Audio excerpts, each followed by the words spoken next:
Little defines a country's military might and a defence company's technical achievement better than a fighter jet. This is a Gripen made by the Swedish company Saab. It can fly twice the speed of sound, is nimbler than many of its competitors, and carries some of the world's most sophisticated avionics. It's an extremely agile platform. It's unstable and it can go up to 9 Gs and it's supersonic, obviously. Can go up twice the speed of sound, and it also is very controllable in low speeds, which is important, for example, when you are encountering helicopters. So it can encounter many kinds of threats.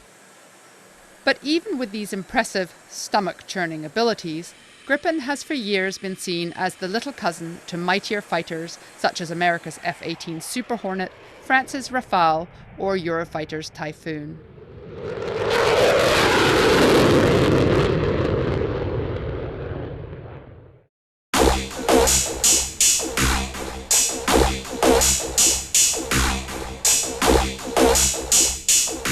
Competitors scoffed at its size and its single engine, and while all the other equivalent contenders in this market are backed by mighty military nations, Gripen is made here in Sweden, a neutral country which is not even a member of NATO.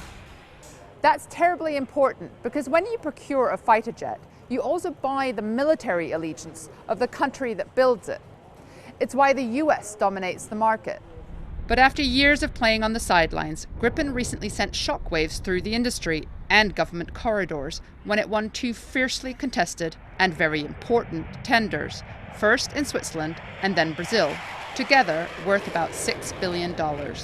It shows that different nations find Gripen a good and perfect tool for their air forces. I mean, Brazil being a huge nation, we have small nations as Sweden, we have down-selected in Switzerland, we have a very happy customer in Thailand, Czech Republic, South Africa and Hungary.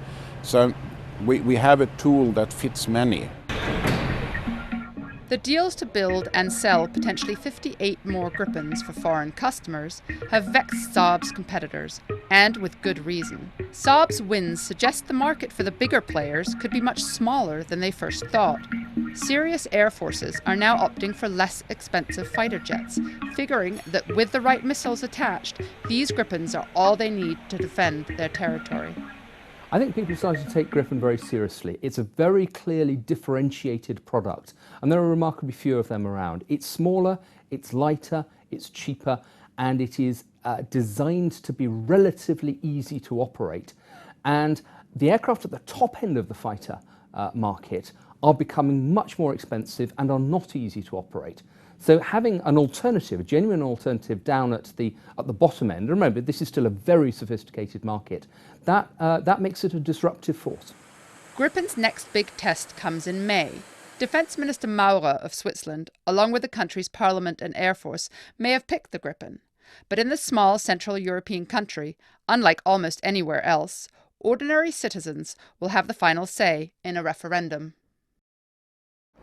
A vote against Gripen would be a serious blow to Saab, but having proved to be the last one standing in Switzerland, and with a big Brazilian order, it's unlikely to put the genie back in the bottle. Gripen, as a threat to the status quo of the global fighter jet market, is here to stay. Carola Hoyos, Financial Times, Linköping, Sweden.